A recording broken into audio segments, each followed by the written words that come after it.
새해 첫 방송을 맞아 어제 이 시간을 통해서 세계 경제의 최대 이슈인 미국의 셧다운 문제에 대해 알아봤는데요. 오늘은 세계 경제에 이어서 우리 경제가 당면한 현안에 대해 알아볼까 합니다. 자, 3개월 정도밖에 남지 않은 한국 경제의 골든타임, 코리아 디스카운트, 그리고 국가 신용 등급 강등을 피하기 위한 조치들을 알아보기 위해 한국경제신문의 한승춘 논설위원과 얘기 나눠보겠습니다. 안녕하십니까? 네, 안녕하십니까? 자, 미국 증시가 이제 새해 첫 거래를 맞았죠. 그런데 아쉽게도 3대 지수가 일제히 하락했거든요. 어떻게 보셨습니까? 네, 사실 그 국내 증권사들이 예. 미국 주식을 비롯해서 우리의 상당히 좀 낙관적으로 또 그렇죠. 그쪽을 그 주식 투자를 굉장히 미는 이런 분위기 속에서 예. 지난 연말부터 미국 증시가 상당히 기로서 있다. 특히 트럼프 트레이드를 중심으로 해서 거품이 많은 주식 같은 경우에는 사실 균형을 좀 유지하실 필요가 있다는 예. 말씀을 드렸었는데요. 미국 증시 많이 좀 떨어지고 있죠. 그래서 새해 첫날에도 장 초반엔 좋았어요. 예, 맞습니다. 그러나 장 막판에는 많이 떨어지면서 마감 기준으로 작년 말 대비해서 큰 폭으로 떨어졌다 이렇게 보시됐습니다. 역시 우리 캐서분이 지적하지 않는 요인을 좀 말씀드릴게요. 역시 테슬라의 양대 악재가 있었죠. 연간 매출액, 이 성장성 지표인데요. 이 성장성 지표가 상당히 연간 매출액이 좀 떨어진 측면. 그리고 사이버 트랙 문제, 예. 굉장히 불안하죠. 그래서 테슬라 같은 경우에는 작년 12월 18일 날 이게 주가가 한 488달러에서 지금 22%가 폭락했어요. 시청자 여러분. 예. 그래서 오늘 한 390 이렇게 되고 있는데요. 이게 미국 증시에 전체적으로 나스닥 지수를 끌어내렸다 이렇게 보됐습니다. 그리고 오늘 그 주간 실업종 구가수가 상당히 좋게 나왔죠. 예, 그렇죠. 좋게 나왔다는 것은 전주 대비해서 감소했다는 얘기인데요. 예. 결과적으로 이렇게 감소하면 피벗에 대해서 많이 어제도 말씀드렸습니다. 피벗 기대 미국 증시 좋다 하는데 고용 사정이 이렇게 좋아지면 피벗에 대한 기대가 약화된다. 그렇죠. 그래서 결과적으로 보면 주가가 떨어진다. 이렇게 보시면 되겠습니다. 예. 오늘 역시 그 가장 필요한 역시 달러 인덱스죠. 아, 맞습니다. 그래서 달러 인덱스가 109대 이렇게 지금 김치현 PD께서 여러 가지 어려운 가운데 이렇게 보여주시고 있는데요. 예. 109대입니다. 요거는 2021년 11월 8일 날 114 이후에 가장 높은 수준이 이렇게 되는데요. 이 문제는 연초서부터 작년 말부터 계속해서 지적됐던 그렇죠. 문제입니다. 역시 달러 인덱스가 이렇게 올라가면 미국 입장에서는 굉장히 경제의 수출이라든가 이런 게 부담이 되기 때문에 미국의 성장률을 떨어뜨리는 요인이거든요. 그래서 3대 지수 중에서 오늘 다우존스 지수가 비교적 많이 떨어진 것도 바로 그런 측면이다 이렇게 보겠습니다. 새해 첫날에 다른 의미가 있는 증시를 한번 같이 봐야겠습니다. 역시 중국 주가가 새해 첫날에 2% 이상 폭락했습니다. 경기 부진, 누누이 말씀드렸던 그리고 미와의 충돌 문제, 이 문제가 이제 결과적으로 보면 중국 증시를 끌어내리게 됐던 배경인데요. 무엇보다도 시진핑 국가주석이 어제는 보통은 신년사를 얘기할 때는 직접 국민 담화한도 형태를 얘기합니다는 영상으로 경기 부양에 우선을 주겠다. 그러면 경기가 얼만큼 안 좋길래 경기 부양에 우선을 드릴까 예. 하는 측면에서 경기 부양에 대해서 올해 경제정책 운영에서는 최대 이렇게 우선순위를 두겠다 하는데도 불구하고 이것이 중국가에는 악영향을 미쳤다 이렇게 보겠습니다. 아까 런던의 통신원께서 유럽 증시에 대해서 지수가 상승하는 모습을 보였는데요. 사실은 유럽은 오늘 새해 첫날에 주가가 상승했지만 질적인 측면에서는 상당히 불안하다. 일단은 굿애플스, 독일과 프랑스, 이태리 경제가 상당히 안 좋고 예. 그다음에 사실 올해의 나중에 말씀드리겠습니다. 폴리티컬 디스카운트 문제. 이거는 코리아 디스카운트 아니고 폴리티컬 디스카운트라 해서 예. 최고 통수권자가 경제에 미치는 영향이 큰 상태에서 유럽 같은 경우에는 독일의 슐츠, 그다음 프랑스의 마크롱 정부 이런 것이 전부 이제 폴리티컬 디스카운트 문제로 인해서 경제가 어려운 상황에 봉착하거든요. 그런 과정에서 유럽 증시가 오늘 올라가긴 했지만 결과적으로는 유로화 가치가 더 유럽 경제 상황을 말해준다. 그러면 오늘 유로 가치는 어떠냐 하면 1유로에 1.02달러대까지 떨어졌습니다. 예. 1달러에 1유로가 지금 임박하고 있습니다. 그래서 시청자 여러분 유럽 증시는 유럽 경제 상황은 유로화가 발해준다 하는 것을 말씀드리겠습니다. 오늘 유로당 1.02달러 누누이 말씀드립니다. 예. 둔가 수준이 결과적으로는 1.02달러죠. 그래서 기준화폐가 유로기 때문에 유로는 저는 뭐 달러 유로로 하겠습니다. 요거는 예. 그래서 1.02달러를 해서 조만간 1유로 1달러 등가 수준이 떨어지지 않겠느냐 이렇게 보고 있습니다. 자, 그런 가운데 어제 한국 증시를 보겠습니다. 예. 첫날에 주가가 코스피가 조금 떨어지긴 했죠. 그렇죠. 근데 다른 국가에 비해서는 상당히 선방했다. 김천 PD께서 코스피 지수 이렇게 했지만 코스피는 이렇게 거의 떨어지지 않았고 예. 그다음에 코스닥은 올랐고 무엇보다도 어제 원달러 환율이 많이 안정됐습니다. 그렇죠. 예. 그런 측면에서 지금 이렇게 우리 권현진 그 AD께서 뒤쪽에 심각한 우리 최상목 대통령 권한대행 부총리죠. 예. 그다음에 이창용 총재 이분이 정치와 경제는 분리시키겠다. 헌법 재판관 문제라든가 이런 문제도 정치와 경제는 분리시키겠다 하는 문제인데요. 예. 굉장히 바람직한 현상이다. 그런 것이 결과적으로 국내 증시가 어려운 가운데 보합세를 끝나고 원달러 환율이 굉장히 어려운 상태에서 안정을 찾게 되는 배경이다. 그래서 오늘 유난히 이렇게 이 두 분 새해 인사는 좀 받으셨는지 모르겠어요. 하도 이렇게 예. 어깨 무거우시기 때문에 새해 인사는 받으셨는데요. 사실 저보다도 우리 권현진 AD께서 예. 새해 인사를 하면 좀 받아주시기 바랍니다. 지금 굉장히 좀 어려우실 것 같습니다. 그렇죠. 한국 경제의 모습을 이끌어가지 않겠나 하는 생각이 듭니다. 맞습니다. 워낙 뭐 막중한 책임감을 지금 가진 자리이기 때문에 더 그렇지 않을까도 생각이 들기도 하는데요. 네네. 자, 한국 증시 얘기를 조금 더 해보겠습니다. 말씀해주신 대로 원달러 환율이 다행히 안정이 됐는데, 저 오늘처럼 이렇게 달러 인덱스가 109를 돌파하면 조금 불안하기도 하거든요. 네. 그리고 또 외국인 이탈세도 지속이 되고 있는데 어떻게 생각하십니까? 네, 원달러 환율이 안정된 것은 예. 달러 인덱스가 109 올라갔지만 이 두 분의 노력입니다. 아, 이 두 분의 노력입니다. 예, 윤 대통령이라든가 이런 정치권이 혼란이 되면 지금 달러 인덱스와 함께 환율은 굉장히 많이 올랐을 겁니다. 그렇죠. 예, 이 맞습니다. 두 분의 노력이다 하는 것을 말씀드리겠습니다. 왜 그럴까? 어제도 지금 홍익권 말씀대로 증시는 안정을 찾았긴 했습니다는 예, 불안한 안정이다 이렇게 보는 것은 외국인 자금이 사실 어제도 한 2천억 이상 나갔습니다. 그렇죠. 그러면 외국인 자금 얘기를 하겠습니다. 예. 글로벌 자금은 코리아 패싱이 갈수록 심화되는 상태다 이렇게 보게 됐습니다. 자, 새해 첫날이니까 2천억 나갔으니까 그걸 좀 길게 보겠습니다.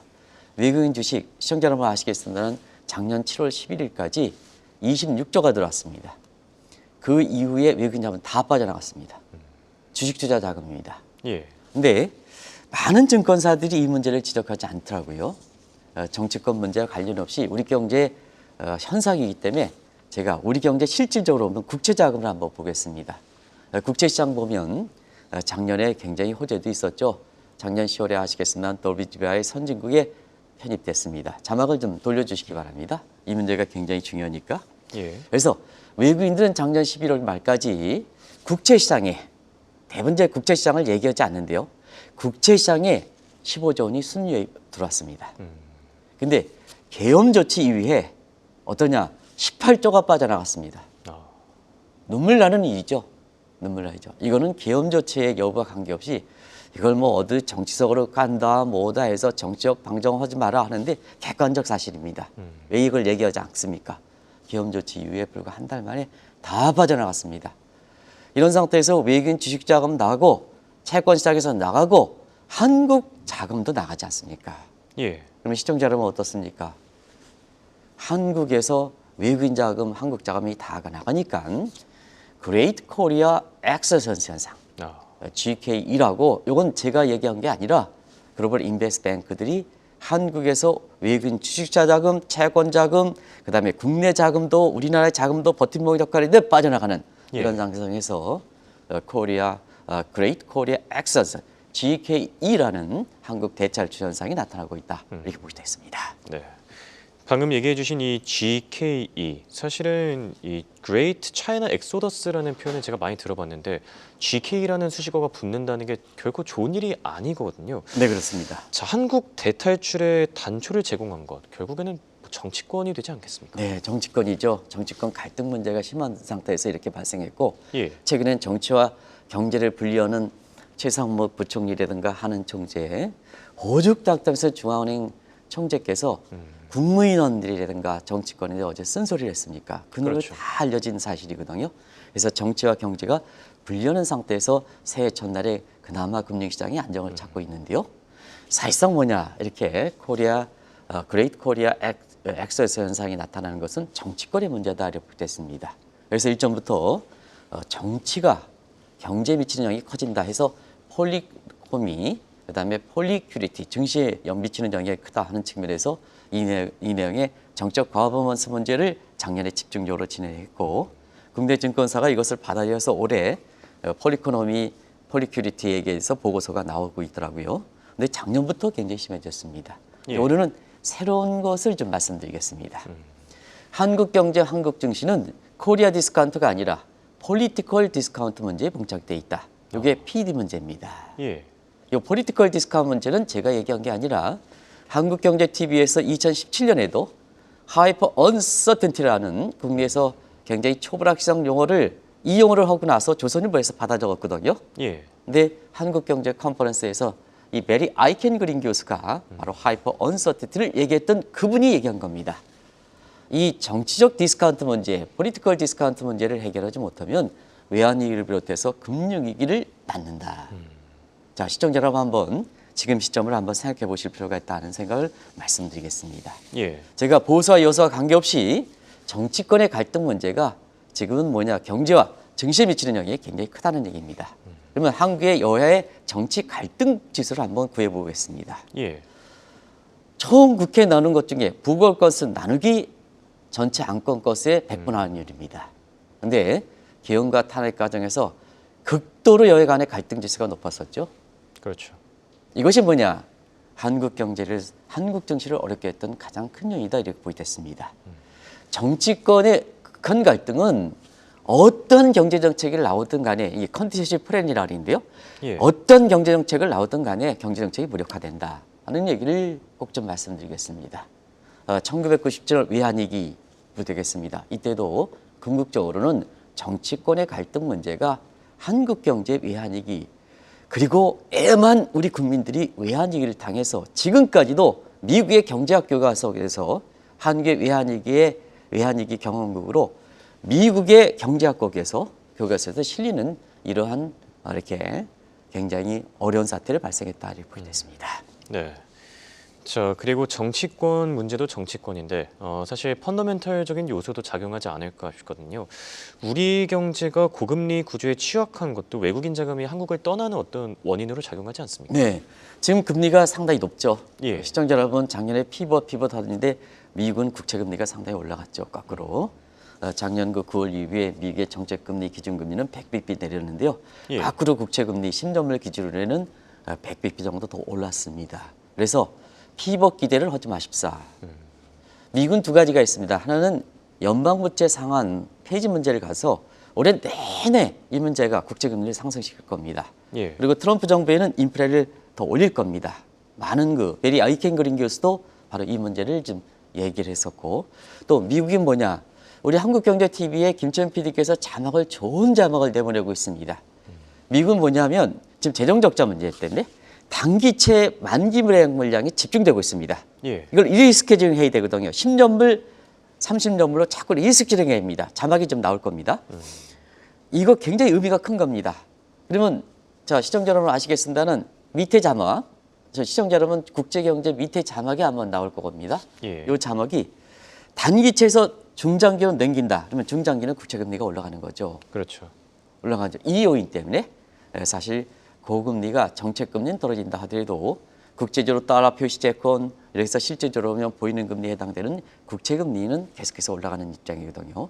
거기에 노출된 것이 부채지 않습니까? 예. 부채가 심한 국가일수록 어렵게 되는 거죠. 굳이 우리가 사실 가계부채 문제라든가 기업부채 문제 말씀드리지 않겠습니다. 우리나라에 굉장히 부채가 많다는 것은 잘 아실 거로 이렇게 생각되고요. 그럼에 따라서 올해 트럼프 정부 입장에서도 결과적으로 보면 이 고금리 문제는 지속되지 않겠느냐. 왜냐하면 재정 문제에 더 올려고 있거든요. 아마 트럼프 정부 때는 재정 적자는 더 확대될 거로 보고 있습니다. 그러면 국채 발행 증가시켜야죠.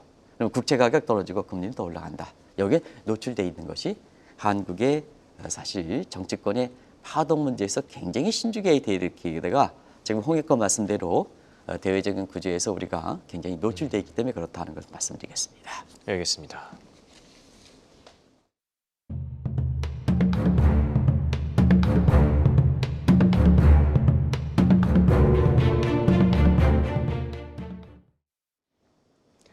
한국 경제의 골든타임 3개월밖에 남지 않았다. 자, 굉장히 의미심장한 경고가 아닐까 싶은데요. 우리 경제의 기초 체력에 의존할 수밖에 없는 이런 상황 속에서 우리 경제 잠재 성장 기반은 어떤 것인지 자세하게 짚어주시죠. 네.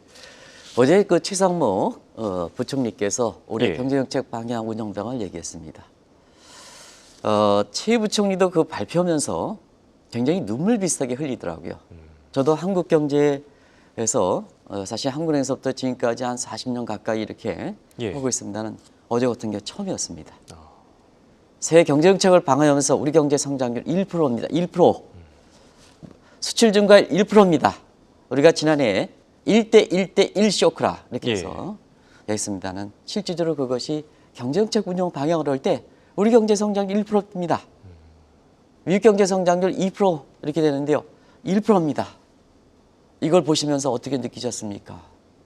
저성장 국면이 굉장히 고착화된다. 예. 정치인들은 왜 이것을 보지 못할까 하는 생각이 듭니다. 그래서 말문이 좀 이어가기를 좀 상당히 힘듭니다는 우리 1인당 GDP는 대만에 이미 2년 전에 추월당했습니다. 그리고 작년 2분기 이후에 사실 우리 경제 성장은 사실상 제로 성장입니다. 시청자 여러분 잘 아시겠습니다는. 예. 그러다 보니까 새해 경제정책 운영 방향에 우리 성장률이 목표 성장률에 해당되는 이 성장률 1%대로 떨어졌습니다. 어떻게 느끼셨겠습니까?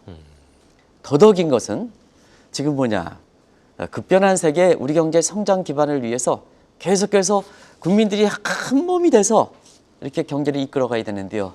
우리 중장기 장제 성장 기반은 지금 1%대가 아니라 0%대로 우리나라가 아니라 해외에서 보고 있습니다.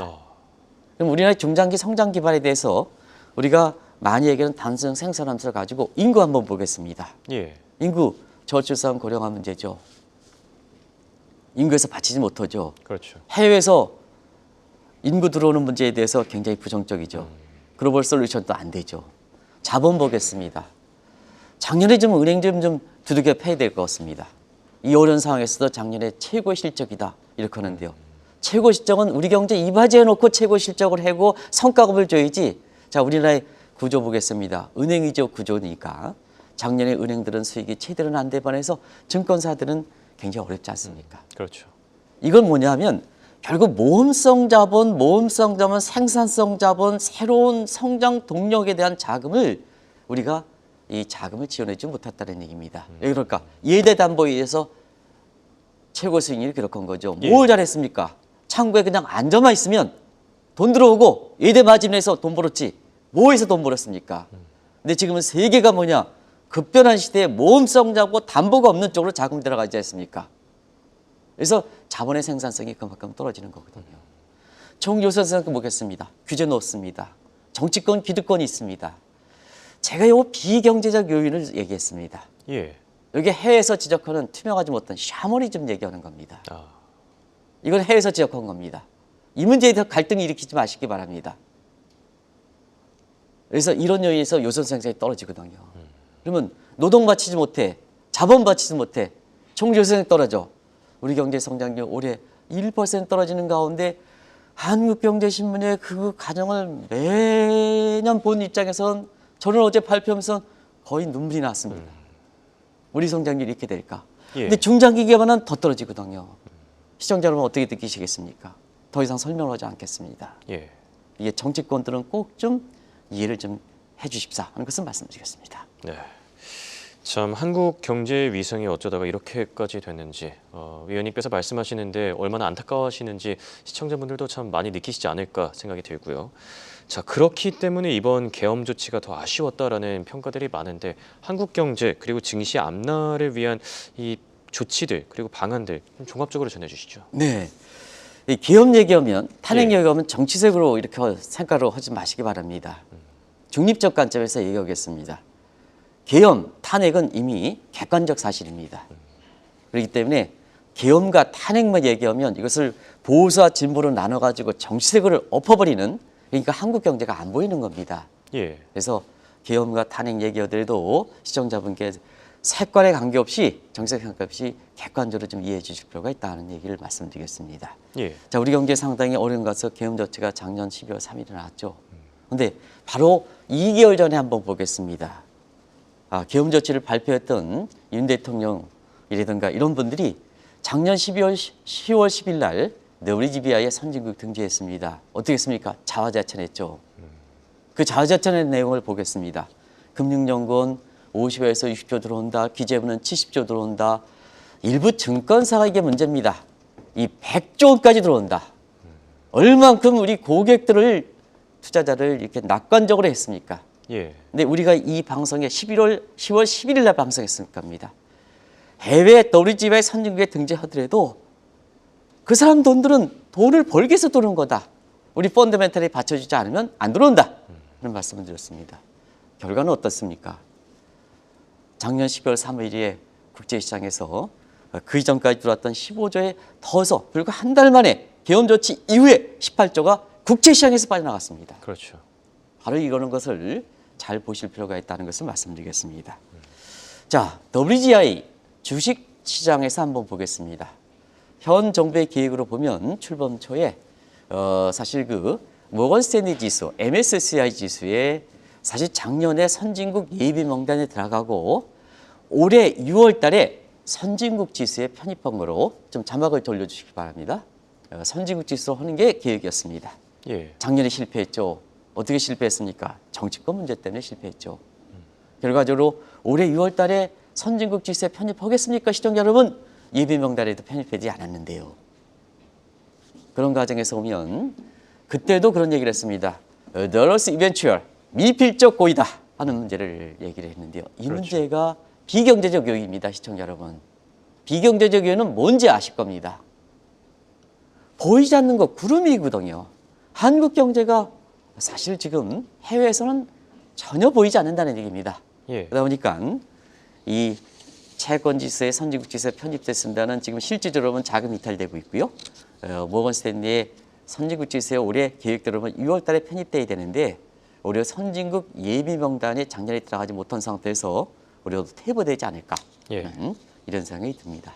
이 문제가 계엄 조치, 정치권 갈등 문제 하기 때문에 더 안타까운 거죠.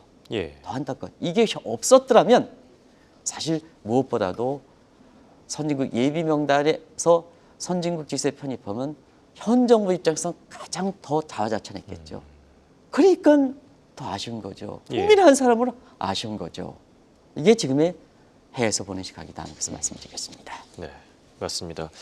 그리고 시기적으로도 참 우리 경제가 지금 좋지가 않기 때문에 과거에 이 탄핵 정국이 2차례 정도 있었는데 그때보다도 더 안 좋다 이런 평가들이 있지 않습니까? 네, 뭐든지 동일한 조건이라 하더라도 이 차트 분석이 하는 사람들 과거에 이런 모습이 나왔기 때문에 이번에도 이런 사태에 보면 이렇게 된다 하는 얘기를 하는데요. 예. 경제라는 것은 그때그때 생물입니다.